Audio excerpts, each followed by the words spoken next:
Namaskar students of MSc in ND first sem. So today's session topic of your course nutrition is the resistance starch. So thereby I'm starting this sharing screen and so that you may know about the resistance starch in much more better way. Okay, so resistance starch, as you all know, starch जिस हमने बात करी थी carbohydrates की. So in polysaccharide we have like deep with this topic कि starch क्या होते हैं, and it is the starch is also a type of sugar which comes under the class of polysaccharides. ठीक है, तो polysaccharides की class में आते हैं. अब इसमें ही आपके resistant starch आते हैं. resistant starch क्या होता है? ऐसे starch होते हैं जिनका डिग्रेडेशन प्रोडक्ट जो होता है वो मतलब आपका डाइजेशन जिसका नहीं हो पाता है. ठीक है, the degradation product that escape from the digestion in a small intestine of a healthy individual, तो वो आपके क्या होता है? रेजिस्टेंट स्टार्च होता है.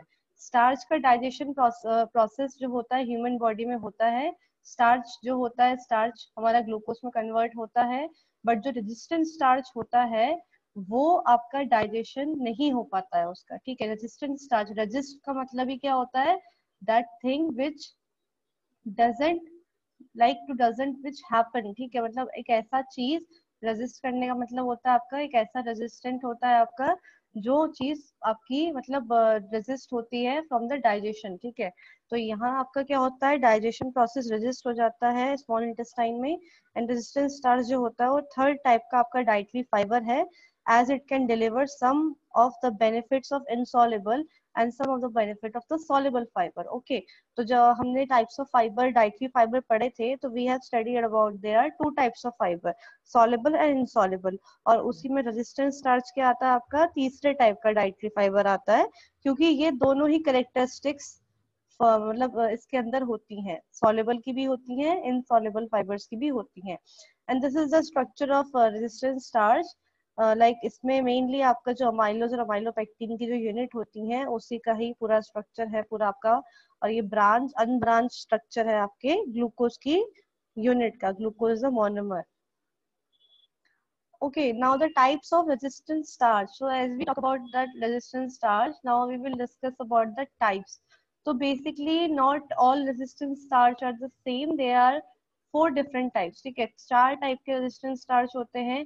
टाइप 1 जो होता है आपका, it is found in grains, seeds and legumes and resists the digestion because it is bound within the fibrous cell wall. पहला जो आपका रेजिस्टेंट स्टार्च है वो आपका कहाँ है? आपकी प्लांट सोर्सेज में पाया जा रहा है.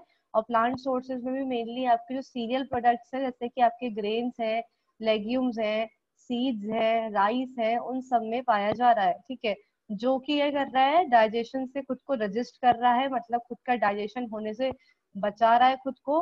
कैसे बचा रहा है? क्योंकि ये सेल वॉल, एक फाइब्रस सेल वॉल के अंदर क्या है? ये स्टार्च बाउंड फॉर्म में, बाउंड मतलब कि बंधे हुए फॉर्म में. तो जो चीज बंधी हुई है वो कैसे? वो डाइजेशन के लिए कैपेबल ही नहीं हो सकती. ठीक है, वो रेजिस्ट है वहां पे, वो बाउंड फॉर्म में. ठीक है, तो इसलिए ये आपका टाइप 1 रेजिस्टेंट स्टार्च में आ रहा है आपका. टाइप 2 जो स्टार्च है आपका वो कहाँ पर आ रहा है आपका? जितने भी आपके स्टार्ची फूड्स है, स्टार्ची फूड जैसे कि आपके पोटैटोज हो गए, आपके बनानास हो गए, अनराइप बनानास.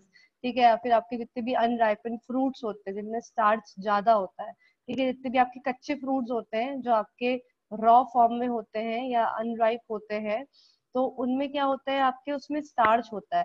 और जैसे जैसे आपका फ्रूट पकता जाता है, धीरे धीरे वो अपनी पकने वाली स्टेज पे जब आ जाता है तो उसका टेस्ट भी चेंज हो जाता है. आप लोगों ने देखा होगा जैसे कि जो आपका गुआवा होता है, ठीक है, अमरूद जो होता है जब वो कच्चा होता है तो वो एक अजीब सा टेस्ट देता है, जीभ में चिपचिपापन आता है उसमें, और मीठा भी नहीं होता है. ठीक है, बट जैसे जैसे आपका गुआवा पकता है और पकने के बाद जो आपका एक जो राइपन गुआवा जो आता है वो मीठा भी होता है, और वो आपकी मतलब टंग में एक ऐसा अजीब सा भी चिपचिपाहटपन भी नहीं देता है. ठीक है, तो वो ये कन्वर्जन क्या हो रहा है कि जो आपके अनराइपन फ्रूट्स होते हैं उनमें आपका स्टार्च होता है, और राइपन होते होते वो स्टार्च किसमें कन्वर्ट हो जाता है? आपका फ्रक्टोज शुगर में, जो आपकी फ्रूट शुगर भी होती है. ठीक है, इसलिए वो मीठे होते हैं टेस्ट में. और जितने आपके कच्चे फ्रूट्स होते हैं वो मीठे नहीं होते हैं क्योंकि उसमें आपकी फ्रक्टोज शुगर नहीं होती, उसमें स्टार्च होता है. तो जो टाइप 2 का रेजिस्टेंट स्टार्च है वो आपके जितने भी आपके स्टार्ची फूड्स है उसमें पाया जा रहा है, जैसे आपकी पोटैटोज में हो गया या अनराइपन बनाना या अनराइपन फ्रूट्स में. ठीक है, अब थर्ड टाइप का जो आपका है, it is most certainly found in starchy food including the potato, rice are cooked and then cooled, ठीक है।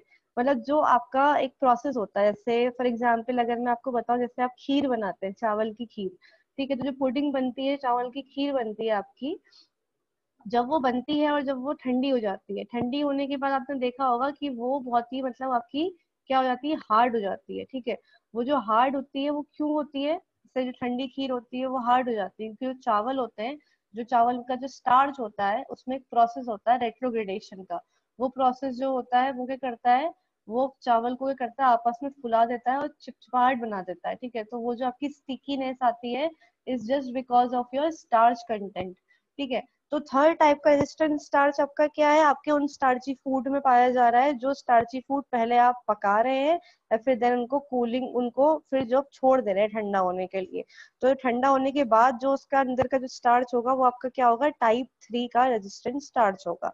तो जो कूलिंग हो रही है वो आपके digestible starch into the resistant starch by the process of retrogradation, ठीक है। अब थर्ड टाइप का आपका क्या होता, सॉरी फोर्थ टाइप का क्या होता है आपका, मैन मेड और फॉर्म्ड बाय केमिकल प्रोसेस।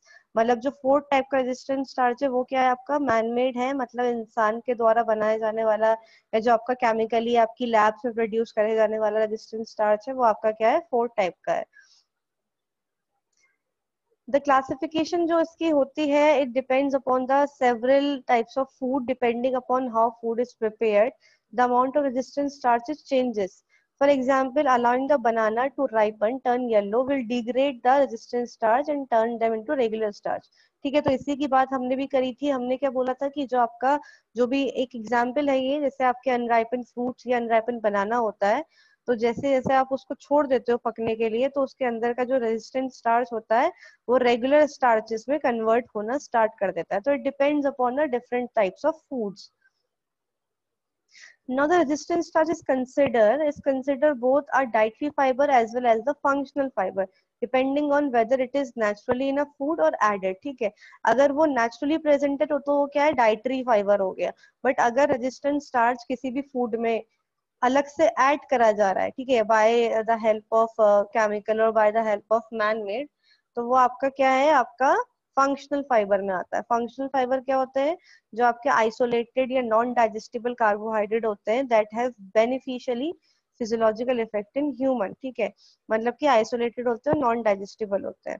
और डाइटरी फाइबर क्या होते हैं आपके, नॉन डाइजेस्टिबल ये भी होते हैं, बट दे आर इंट्रेंसिक और इंटैक्ट इन प्लांट, मतलब कि प्लांट में इंट्रेंसिक मतलब पहले से ही प्रेजेंट होते हैं। फंक्शनल फाइबर हम ऐड करते हैं, ठीक है। अब इसके यूजेस क्या होते हैं, that you have to be know कि first use is resistant starch have various benefit for the metabolic health, ठीक है। बहुत सारी स्टडीज हुई है जिससे देखा गया था कि आपका रेजिस्टेंस स्टार्च से आपकी इंसुलिन सेंसिटिविटी भी इंप्रूव होती है, ठीक है। इंसुलिन सेंसिटिविटी क्या होती है, आपका एक हार्मोन होता है आपका इंसुलिन, ठीक है, which is basically use to like to be basically use to balance your blood glucose level, okay. तो जितने आपके डायबिटिक पेशेंट्स होते हैं जिनका आपका ब्लड शुगर लेवल हाई या लो रहता है, तो उनमें कहीं ना कहीं क्या रहती है, आपकी इंसुलिन की सेंसिटिविटी रहती है, ठीक है। मतलब इंसुलिन या तो कम है या ज्यादा है, ठीक है। तो इस चक्कर से आपकी क्या होता है, ब्लड ग्लूकोज लेवल वेरी करता है, फ्लक्चुएट होता है। तो मेनी स्टडीज हैव शोन कि अगर आप रेजिस्टेंट स्टार्च डाइट लेते हैं, रेजिस्टेंट स्टार्च लेते हैं डाइट में, तो it may improve your insulin sensitivity also. Resistant starch is also very effective at lowering the blood sugar level after meals, ठीक है। तो जितने भी डायबिटिक पेशेंट्स होते हैं, आफ्टर कंज्यूमिंग देयर मील, तो वो क्या करते हैं, वो रेजिस्टेंट स्टार्च लेते हैं। वो स्टार्च लेते हैं in the form of like capsules और in the form of fruits और डाइट मे बी, ओके। तो उससे क्या होता है, आपका जो शुगर लेवल आपने जैसे मील लिया है, तो एकदम से जो आपका ब्लड शुगर लेवल इंक्रीज होता है, तो वो क्या होता है, वो एकदम से इंक्रीज होने वाली चीज क्या होती है, लो हो जाती है, ठीक है। It also has second meal effect, meaning that if you have eat resistant starch with breakfast, it will also lower the blood sugar spike at the lunch, ठीक है। second meal effect क्या बता रहा है आपको इसके साथ, कि अगर आपने रेजिस्टेंट स्टार्च ब्रेकफास्ट में लिया है, तो ब्रेकफास्ट के साथ साथ आपका जो लंच का भी जो शुगर लेवल होता है वो भी क्या रहता है, कम रहता है, लो रहता है, okay. Other than this, the effect on glucose and insulin metabolism is very impressive. Some studies has found that 33 to 50% improvement in insulin sensitivity after 4 weeks of consuming 50 to 30 gram per day. ठीक है, तो 50 to 30 gram per day अगर आप resistant starch लेते हो तो आपके एक महीने में 33 to 50% तक इंसुलिन की सेंसिटिविटी में चेंजेस या इम्प्रूवमेंट देखे गए. ठीक है, तो ऐसी कुछ स्टडीज हुई गई थी जिनसे कि ऐसा आपको एक डाटा मिला, ये पता लगाया. ठीक है, the importance of insulin sensitivity cannot be stressed enough. Having a low insulin sensitivity believed it could be the major causal factor of some serious disease जैसे कि metabolic syndrome, type 2 diabetes, cardiovascular, Alzheimer. ठीक है, तो ये सारी disease होने के chances रहते हैं अगर आपकी इंसुलिन सेंसिटिविटी क्या है, स्लो है. ठीक है, so why improving the insulin sensitivity, lowering blood sugar level, resistant starch helps to avoid the chronic disease also. Okay, resistant starch has few calories than the regular starch, so more resistant starch found in foods and fewer calorie it will contain. ठीक है, तो resistant starch क्या है, मतलब starch पूरा है आपका, starch के फंक्शन पूरे हैं बट कैलोरीज क्या है, कम है रेगुलर स्टार्च से. तो रेजिस्टेंट स्टार्च में क्या होता है, कैलोरीज भी कम मिलती हैं. अगर आप उनको ज्यादा भी ऐसे फूड्स जिसमें आपका रेजिस्टेंट स्टार्च ज्यादा है आप उसको कंज्यूम करते हो तो कैलोरीज आपको कम ही मिलती हैं, क्योंकि ये है इसकी क्या है, बेसिक कैरेक्टरिस्टिक्स है. There are also several studies that have shows that the soluble fiber supplement can contribute to weight loss. ठीक है, weight loss और आपका reducing appetite ये सब भी इसके कुछ स्टडीज में देखा गया है. ठीक है, तो इसका क्या होता है आपका, मतलब आपके वेट लॉस में, ओबेसिटी में भी आपका क्या रहता है, टोटली हेल्पफुल होता है. ओके, सो यही, this is all with the like resistance starch and what is it.